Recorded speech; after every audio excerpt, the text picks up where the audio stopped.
गांधारी के महाभारत में 100 पुत्र मारे गए, केवल एक ही पुत्र रह गया, दुर्योधन।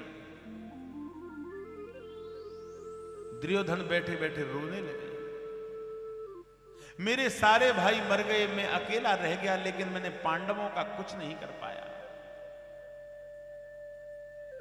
पांडवों का क्यों नहीं कर पाए? क्योंकि पांडव के साथ में भगवान है।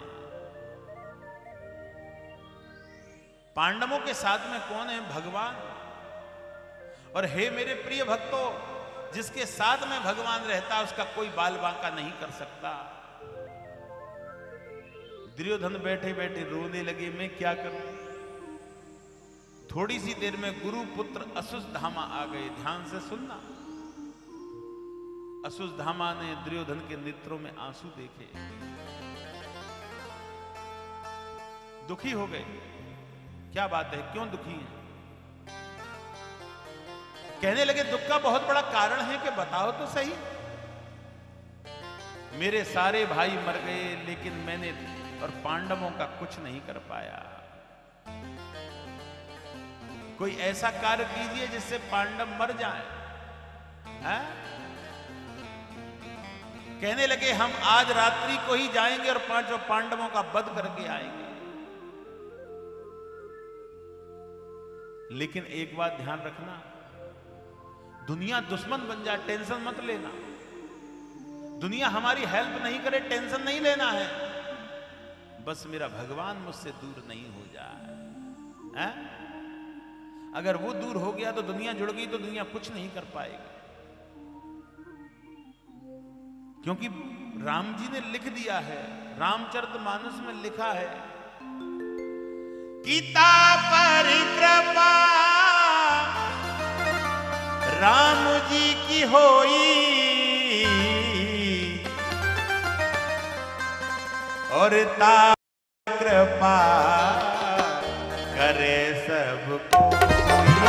होता पर कृपा करे सबको, ता पर कृपा करे सबको, ता पर कृपा करे सबको, ता पर कृपा राम जी की होई, ता पर कृपा राम जी की होई, ता पर कृपा राम जी की होई, ता पर कृपा राम जी की होई, ता पर कृपा कर सब कोई। ओ ता पर कृपा करे जब कोई। मैं तो सीताराम गाऊं, मैं तो राधे श्याम गाऊं, मैं तो सीताराम गाऊं, मैं तो राधे श्याम गाऊं, मैं तो सीताराम गाऊं, मैं तो राधे श्याम गाऊं, मैं तो सीताराम गाऊं, मैं तो राधे श्याम गाऊं, मैं तो सीताराम गाऊं, मैं तो राधे श्याम गाऊं, मैं तो सीताराम गाऊं, मैं तो राधे श्याम गाऊं, अपने राम को मनाऊं, मैं तो सीताराम गाऊं, अपने राम को मनाऊं, मैं तो सीताराम गाऊं, अपने राम को मनाऊं, मैं तो सीताराम गाऊं। अपने राम को मनाऊं, मैं तो सीताराम गाऊं, अपने राम को मनाऊं, मैं तो सीताराम गाऊं। अपने राम को मनाऊं, मैं तो सीताराम गाऊं। आज 5 पांडवों को मारने के लिए और चल दिए। जब 5 पांडवों को मारने के लिए चल दिए, गुरुपुत्र असुसधामा, लेकिन जहां 5 पांडव सैन करते थे वहां द्रौपदी के 5 पुत्रों को सुला दिया। क्यों सुला दिया? क्योंकि जो प्रभु ने लिख दिया है वो रचना रची जाएगी। कभी कभी हम सोचते हैं जो काम होना नहीं है वो हो जाता है, कभी कभी हम सोचते हैं जो काम नहीं होना वो भी हो जाता है। विचार करो मन के अंदर, हमारे पास में पैसे की कितनी भी कमी आ जाए, लेकिन हमारा काम नहीं रुकता, वो सबसे बड़ा धनवान है। बोली वृंदावन बिहारी लाल की। काम नहीं रुकना चाहिए। सम्मान जिसको मिल गया और जिसका काम नहीं रुका वो सबसे बड़ा धनवान है, और जिसका सम्मान चला गया, उसका काम रुक गया, वो दुनिया में कुछ नहीं है, सब बेकार है। आज पांचों पांडवों को मारने के लिए पहुंचे, द्रौपदी के पांचों पुत्र सो रहे हैं, उन्होंने समझा यही पांचों पांडव हैं, तो आज द्रौपदी के पांचों पुत्रों के शीशों को काट लिया, और द्रौपदी के पांचों पुत्रों के शीशों को काट करके चल दिए। दुर्योधन से कहने लगे कि मैंने तो मार दिया, मैंने तो मार दिया। कि किसको? कि पांचों पांडवों को। आहा, जब शीशों को देखा तो जवान अवस्था के बालक के शीश काट करके ले आए द्रौपदी के पांचों पुत्रों के। ये तुमने क्या कर दिया? निर्दोष को मार डाला। निर्दोष को मारना घोर पाप होता है। इधर मैं द्रौपदी खड़ी हुई, मैं अपने बेटों को देख करके तो आऊं, अभी खड़े नहीं हुए। द्रौपदी बेटों के पास में देखी तो रक्त बह रहा है, शीश नहीं है, मूर्छित होकर धरती पर गिर पड़ी, रोने लगी, सिर को बार बार धरती पर पटकने लगी। क्योंकि श्री सूत जी महाराज कहते हैं कि बच्चे का मरने का दुख सबसे बड़ा माता को होता है, होता तो पिता को भी है। रिश्तेदार भूल जाएंगे मरने वाले को, पड़ोसी भूल जाएंगे, समय आने पर पिता भी दुनिया में घूमता है, थोड़ा बहुत भूल जाएगा, लेकिन माता अपने मरते दम तक नहीं भूल सकती। बोली वृंदावन बिहारी लाल। क्योंकि माता कष्टों से पैदा करती है। जब बालक का जन्म होता है तो जीव है जो बिच्छू से बोलते हैं, बिच्छू डंक मारता है तो उसका कष्ट होता है बहुत ज्यादा। बिच्छू तो सब लोग समझ रहे होंगे, जहरीला एक होता है कीड़ा, जो बिच्छू डंक मारता है तो वो खाता है हमको, तो कष्ट बहुत होता है। इसी प्रकार से माता किसी बालक को जन्म देती है तो उसे 5 मिनट के लिए इतना कष्ट भोगना पड़ता है मानो 51 बिच्छुओं ने एकदम डंक मारा हो। बोली वृंदावन बिहारी लाल। माता भूलती नहीं है, रोने लगी, सिर को धरती पर पटकने लगी, पेट में बार बार घूंसा मारने लगी, मेरा बेटे कहां चले गए, मेरे बेटे कहां चले गए। रोने लगी, विलाप करने लगी, और रोते रोते आवाज लगा रही है, कहां गए लाडले तेरी मैया रोती है, कहां गए लाडले लाडले,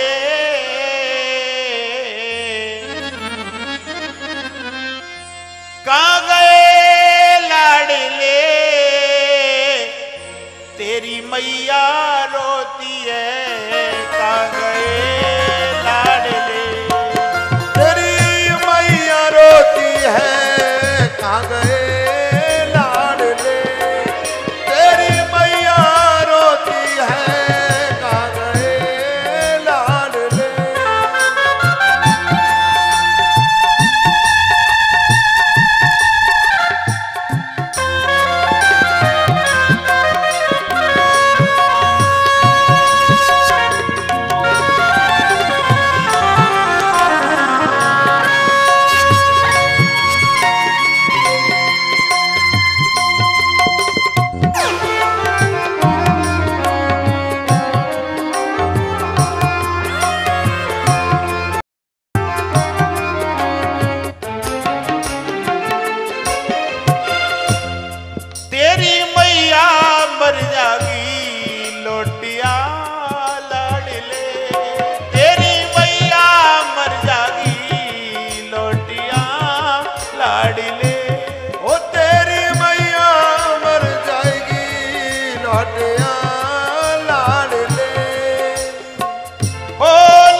तेरी मैया मर जागी, तेरी मैया मर जागी, तेरी मैया मर जाएगी, तेरी मैया मर जाएगी। लोटियां लाडले, लोटियां लाडले, तेरी मैया मर जागी, लोटिया लाडले, तेरी मैया मर जाएगी, लोटिया लाडले।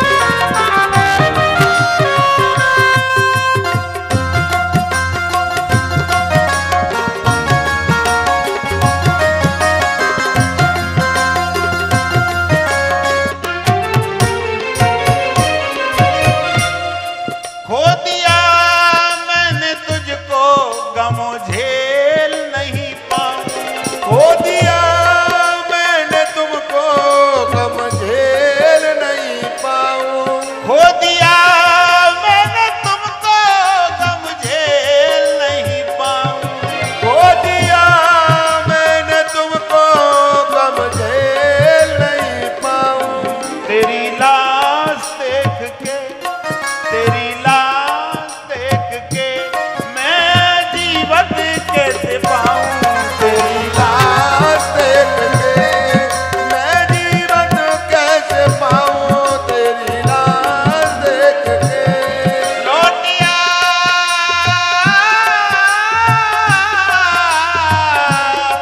लोटिया लोटिया लोटिया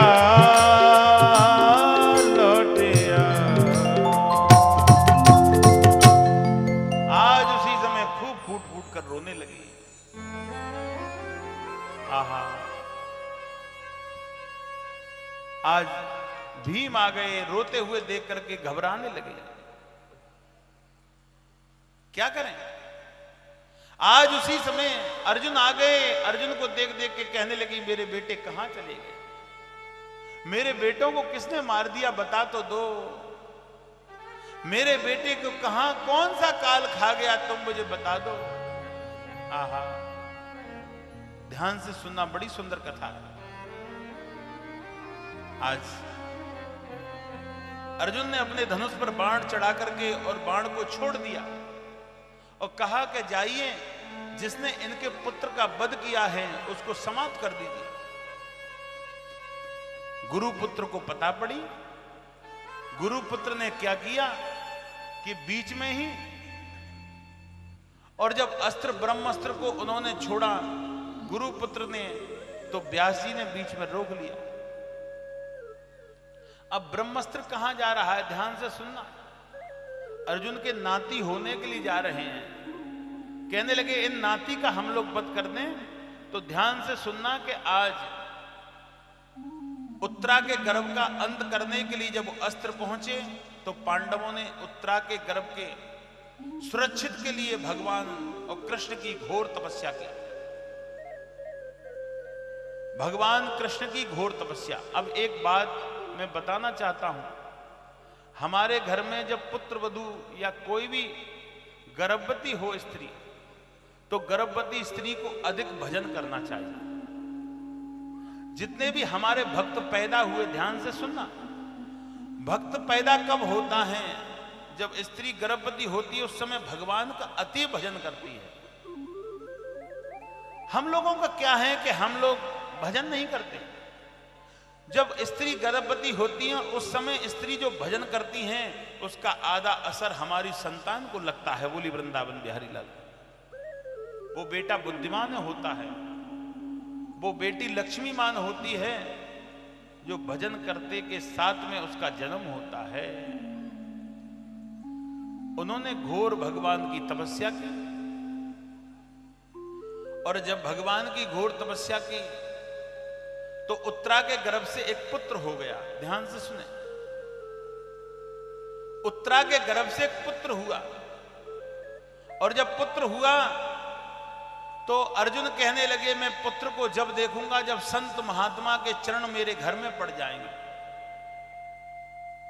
दौड़ते दौड़ते संत महात्मा के पास में पहुंचे। ध्यान से सुनना माताओं, एक बात मैं कहना चाह रहा हूं। हमारे घर में गुरुजी आए, हमारे घर में विद्वान आए, हमारे घर में तपेश्वरी आए, उनके चरण धोकर के चरणामृत लेना चाहिए, क्योंकि हमारे घर में जब गुरु विद्वान आता है उसके चरणों को हम धोते हैं तो मेरे घर का जितना भी कलह है वो सब समाप्त हो जाता है। बोली वृंदावन बिहारी लाल। हाँ, ऐसा हम लोगों को करना चाहिए। हमारे भारत की प्रथा है, हमारे वेदों की बात है ये। आज उन्होंने कहा संत के आने से घर की बाधाएं खत्म हो जाती हैं, विद्वान के आने से घर के संकट चले जाते हैं। हम लोग कहते हैं ना गुरुजी घर आना, और किसी विद्वान से संत से कि हमारे घर पधारना। क्यों, क्या मतलब है पधारने का? केवल कारण यही है कि उनके चरण जितनी देर तक मेरे घर में रहेंगे मानो उस समय तक मेरा संकट 2-4 महीने के लिए टल जाएगा। बोली वृंदावन बिहारी लाल। आज अर्जुन ने ऐसा ही किया। अर्जुन दौड़ते दौड़ते संत महात्मा के पास में पहुंचे, बाबाओं के पास में पहुंचे, गुरुजी के पास में पहुंचे। गुरुजी किसे कहते हैं? ध्यान से सुनो। 2 प्रकार के गुरु होते हैं। एक गुरु मोक्ष को देने वाला होता है और एक गुरु रोजगार को देने वाला होता है। कई कहते हैं ना हमको उन्होंने काम सिखाया, आज तक हम उनके सीखे हुए काम से ये कार्य कर रहे हैं जिससे मेरे घर का पालन हो रहा है। वो भी एक गुरु है, वो भी एक गुरु है। एक गुरु मोक्ष देने वाला है। ध्यान से सुनना। आज श्री सुखदेव जी कहने लगे सूत जी महाराज के हे 88 ऋषियों, संतों के चरण धोकर के अर्जुन ने चरणामृत लिया, महात्माओं के चरण धोकर के चरणामृत लिया, और चरणामृत लेने के बाद में आज और अपने पुत्र का नामकरण संस्कार निकलवाने लगे। कहने लगे कि हमारा पुत्र बताइए कैसा भाग्यशाली होगा। कहने लगे तुम्हारा पुत्र सत्य बोलने में हरिचंद्र के समान होगा। सत्य में क्या होता है? सत्य कौन है? सत्य कोई शब्द नहीं है, सत्य शिव का रूप है जो दिखाई नहीं देता। क्योंकि भगवान शिव ने शिव पुराण में कहा है कि मेरा असली रूप देखना है तो सत्य का आप और अपने अंदर स्थान धारण कर लो। बोलेंगे तो सत्य, झूठ नहीं बोलेंगे। झूठ बोलने से भक्ति समाप्त होती है और सत्य बोलने से भक्ति जागृत होती है। और जिसको सत्य बोलने से भक्ति जागृत होती है वो व्यक्ति का हृदय परमात्मा में हो जाता है, और जो व्यक्ति झूठ का पालन करता है उसकी बुद्धि का विनाश हो जाता है। बोली वृंदावन बिहारी लाल। 2 चीजों का ध्यान रखना केवल जीवन में बदलना है तो भोजन जो करना है वो शुद्ध करना है, और संगत जो करनी है वो अच्छी करनी है। केवल संगत का असर भी मिलेगा और भोजन का असर भी मिलेगा। जैसा खाओगे अन्न वैसा बनेगा मन, और जैसी करोगे संगत वैसी आएगी रंगत। बोली वृंदावन बिहारी लाल। है कभी कभी आप वॉशिंग मशीन में काला कपड़ा धो देती हो और उसी में सफेद डाल देती हो तो काले में इतना तेज है कि सफेद को भी काला कर देता है। बोली वृंदावन बिहारी लाल। कर देता ना। कहते हैं कि तुम में अकल नहीं थी, तुमने सफेद और काला कपड़ा दोनों डाल दिए वॉशिंग मशीन में, और काले ने खुद को बेकार कर दिया। मेरा कहने का तात्पर्य यह है कि वो वस्त्र वॉशिंग मशीन में 1-1.5 घंटे के लिए संगत कर रहा था तो उसने अपना असर छोड़ दिया। अगर हम अच्छे संत की और अच्छे माता पिता की और अच्छे मित्र की संगत करेंगे तो शायद उसका असर मेरे अंदर आएगा। बोली वृंदावन बिहारी लाल। आएगा ना। तो मेरा कहने का केवल एक ही तात्पर्य है, मैं कहूंगा, मैं मानता तो नहीं हूं, शाकाहारी बनने का प्रयास करो, हैं? स्वच्छ भोजन करने का प्रयास करो, एकदम पवित्र भोजन करना है। हमारे पृथ्वी पे क्या दूध की कमी है? दूध पिएंगे हम लोग, चावल खाएंगे, रोटी खाएंगे, सब्जी खाएंगे, और ऐसा सब हम लोग करेंगे तो मानो हमारा अंदर से भी हृदय पवित्र हो जाएगा। अच्छा एक बात बताइए, तुलसी माता किस किस के घर में? हाथ उठा के हमें बताइए। तुलसी माता, नीचे हाथ कीजिए। तुलसी का जल कौन कौन ग्रहण करता? तुलसी दल, बताइए। तुलसी दल, तुलसी लगाने वाले के घर में अगर वो तुलसी दल ग्रहण नहीं करता तो तुलसी लगाने का कोई महत्व नहीं है। बोली वृंदावन बिहारी। क्योंकि तुलसी अगर घर में है तो भूत बासा को समाप्त कर रही है, लेकिन अभी तक हृदय पवित्र नहीं हुआ। और हृदय पवित्र कब होगा? जब हम तुलसी दल ग्रहण करेंगे प्रतिदिन। हमारी धरती पर कई कई संत तो ऐसे हैं कि जल नहीं पीते, सुबह उठ करके जल पिएंगे तो तुलसी दल के साथ में पिएंगे। सबसे पहले तुलसी दल जाना चाहिए शरीर के अंदर। तुलसी से क्या होता है? तुलसी जब हृदय में जाती है तो हृदय भक्तिमय हो जाता है, हृदय क्या हो जाता है? भक्ति में। और तुलसी दल जब हृदय के अंदर जाता है तो वो हृदय भगवान की भक्ति को सुनने के लिए दौड़ता है। तो ऐसा आप लोग कर लीजिए, ऐसा आप लोग करते रहेंगे तो सब कुछ अच्छा ही होगा। अब कल से तुलसी दल कौन कौन लेगा? हाथ उठा के बताओ। ले लो, पैसे थोड़ी ना लग रहे हैं। हाँ, ऐसे डर